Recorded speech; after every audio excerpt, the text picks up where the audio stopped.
Patrick and Chuck at Pals. Oh my gosh, Chuck, we got another collision vehicle here?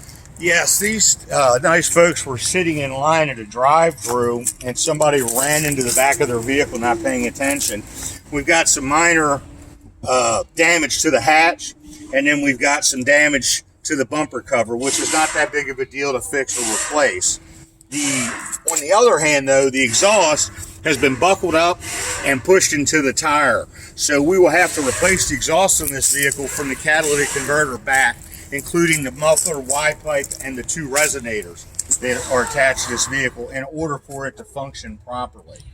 And the customer will get the same result from us that they would have gotten by going to a collision shop. Absolutely, and they'll get the end result much quicker as well, because we don't have the same time constraints that they have on repairing these things.